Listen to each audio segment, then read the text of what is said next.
बिस्मिल्लाहिर्रहमानिर्रहीम। अस्सलाम वालेकुम नाज़रीन। 4 मई 2024 हमारी जो वीडियो का टॉपिक है वो बेसिकली ये है कि पाकिस्तान में गाड़ियाँ सस्ती हुई हैं। इस चीज़ के ऊपर बहुत सारे लोगों ने कमेंट सेक्शन में कहा जी आपने कहा था गाड़ियाँ सस्ती हो गई हैं तो गाड़ियाँ महंगी होंगी तो गाड़ियाँ तो सस्ती हो गई हैं। इसके ऊपर बड़ी डिटेल से वीडियो है, इस वीडियो को एंड तक सुने फिर आपको सारी कहानी समझ आ जाएगी कि पाकिस्तान के अंदर गाड़ियाँ सस्ती हैं या महंगी हैं। पाकिस्तान में बड़ी गाड़ियों पर जो है वो प्राइस कट हुआ है लेकिन छोटी गाड़ियों पर नहीं।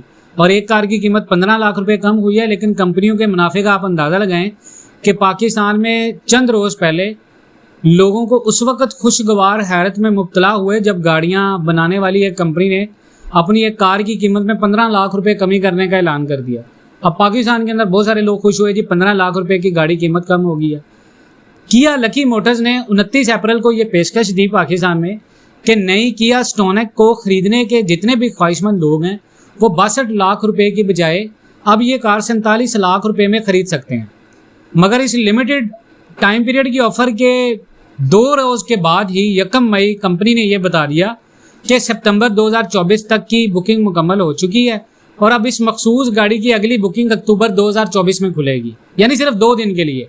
और पाकिस्तान में पिछले चंद दिनों के दौरान कई कंपनियों ने अपनी गाड़ियों की कीमतें कम की हैं और गाड़ियों की इंडस्ट्री से मुंसलिक जितने भी बड़े माहिरीन हैं उसकी वजह पाकिस्तान में नई गाड़ियों की सेल में कमी को करार दे रहे हैं। लेकिन पाकिस्तान में कौन सी गाड़ियां सस्ती हुई हैं ये सवाल है। किया लकी मोटर्स के अलावा ये जो महीना चल रहा है इसके शुरू पर सुजुकी ने भी अपनी गाड़ियों की कीमतों में कमी का ऐलान किया है। लेकिन 1 मई को सुजुकी स्विफ्ट की कीमत में 7,10,000 रुपये तक की कमी की गई है। अब इसके टॉप वेरिएंट की कीमत 54,29,000 से कम होकर 47,19,000 रुपये हो गई है। इससे पहले अप्रैल में फ्रांसीसी कंपनी पेजो की कारों की कीमत में 3.5 लाख से लेकर 5 लाख रुपए तक कमी की गई।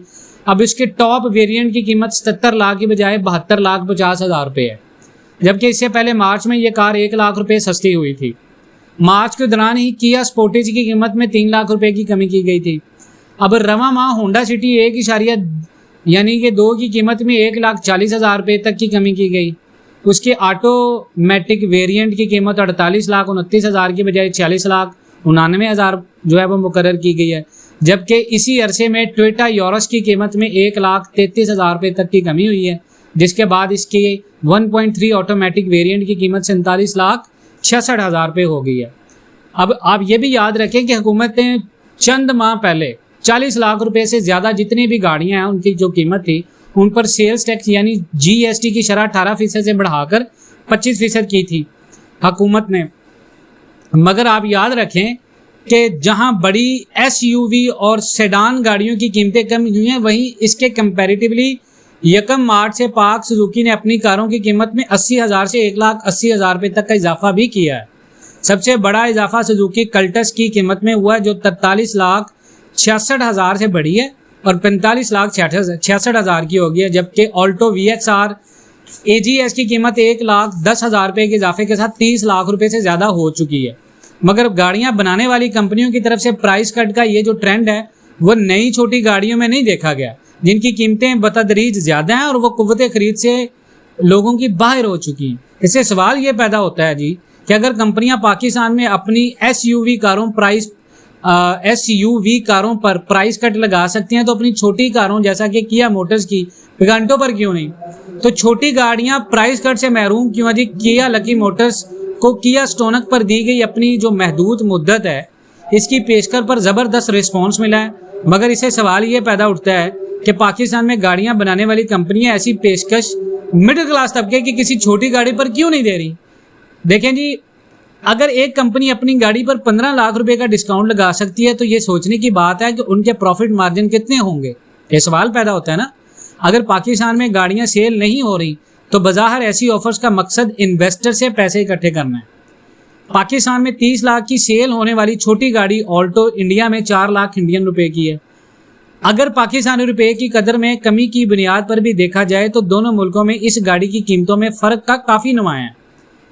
देखें जी, यही वो बुनियादी वजह है जिसके बायस हम पाकिस्तान के शहरियों को दुनिया की महंगी तरीन कारें खरीदने पर मजबूर कर रहे हैं। पाकिस्तान में पिछले 2 साल के अरसे के दौरान रुपए की कदर में बहुत ज़्यादा कमी और बुलंद शरह सूद की बदौलत जितनी भी गाड़ियाँ उनकी सेल कम हुई है। चीनी, जापानी और जनूबी कोरियन असेंबलर्स की तवज्जो सिर्फ गाड़ियां, बड़ी गाड़ियों की तरफ है। गाड़ियों की सनत अगर आप इंडस्ट्री को देखें तो पाकिस्तान में छोटी गाड़ियों पर मुनाफा कम होता है, इसीलिए अक्सर कंपनियां छोटी गाड़ियों के बजाय आए रोज बड़ी SUV गाड़ियां लॉन्च कर रही हैं जिनमें प्रॉफिट मार्जिन ज़्यादा है। किया मोटर्स ने स्टोंग की बजाय अपनी छोटी कार पिकांटो पर प्राइस कट क्यों नहीं लगाया? देखिए जी, लोगों को मद्देनजर रखते हुए किया स्टोंग पर यह ऑफर कंपनी के 5 साल ऑपरेशन मुकम्मल होने पर लिमिटेड टाइम के लिए दी गई थी। और यहाँ ये बात भी आप काबिल गौर समझें कि सुजुकी के बाद किया पाकिस्तान में वाहिद कंपनी है जो नई छोटी गाड़ी सेल करती है। लेकिन बाद लोगों का एतराज़ है जी, ऐसी ऑफर क्या छोटी कार पिकांटो जो 36 लाख रुपए की है इस पर क्यों नहीं, जो ज़्यादा लोगों के पहुंच में आ सकती थी। पिकांटो की कीमत पहले ही अपने मुकाबले की दूसरी गाड़ियां जैसे कि 38 लाख की सुजुकी कल्टस से कम है, तो इस कार की कीमत को स्टेबल रखा हुआ है पिकांटो ने, जबकि सुजुकी ने कल्टस की कीमत में इजाफा किया है। और मैं ये मानता हूँ कि इसके बावजूद ये बहुत से लोगों की पहुंच से दूर है, फिर भी वो एक स्टेबल कीमत के ऊपर है। कंपनी को ये लगता है कि स्टोनक महंगी थी और लोग इसे अफोर्ड नहीं कर पा रहे थे, तो हमने लोगों को फ़ायदा पहुंचाने के लिए लिमिटेड टाइम ऑफर की पेशकश लोगों को मुतारिफ कराई। पाकिस्तान में कंपनियां इसलिए छोटी गाड़ियां नहीं बना रही क्योंकि इसमें मुनाफा कम है। कि मैं ये नहीं कहूँगा कि छोटी गाड़ियां बनाना मुनाफा बख्श नहीं है, लेकिन ये ज़रूर है कि उसकी कास्टिंग मुश्किल होती है। करेंसी में ज़रा सा रद्दोबदल या हुकूमत की तरफ से कोई आयद करदा नया इजाफी टैक्स छोटी गाड़ियों को एक ख़तरनाक प्राइस पॉइंट पर ले जाता है। ये चैलेंज रहता है और कंपनी की ये कोशिश होती है कि छोटी कार को ज़्यादा बेचें, उसकी कीमत इतनी रखें कि ये ज़्यादा बिके। देखिए जी, हुकूमत को आइंदा बजट में गाड़ियों की इंडस्ट्री को कुछ सब्सिडीज देना होंगी ताकि मजीद प्राइस कट मुमकिन हो सके। मुल्क में गाड़ियों की कीमत में 45 से 50% टैक्स का हिस्सा है और इस सिलसिले में हुकूमती पॉलिसियों में तसलसल होना चाहिए। सेल्स टैक्स और ड्यूटी में कमी पर पैदावार और सेल बढ़ती है, ताहम इससे फॉरेन एक्सचेंज ज़खायर मुतासिर हो रहे हैं और मौसी मुश्किलात के बायस पॉलिसी में तसलसल नहीं रह पाता पाकिस्तान में। और कोई भी कंपनी खुशी से कीमत ज़्यादा नहीं करती। हमें 5 साल की सूरत हाल का इल्म होना चाहिए ताकि हम पूरी प्लानिंग कर सकें। और लोकलाइजेशन पॉलिसी और टैक्सेस में तसलसल और मयार कुछ ऐसे फैक्टर्स हैं जिन पर हुकूमत और कार कंपनियां दोनों को काम करने की ज़रूरत है। और यही वजह पाकिस्तान में छोटी गाड़ियां या गाड़ियां क्यों महंगी हैं या क्यों सस्ती हैं। उम्मीद करता हूँ आपको तमाम तर डिटेल्स समझ आई होंगी। मज़ीद इस तरह की अपडेट्स के लिए जुड़े रहें पाकिस्तान एंड वर्ल्ड TV के साथ। इंशाल्लाह मिलते हैं नेक्स्ट वीडियोज़ में, तब तक के लिए अल्लाह हाफ़िज़।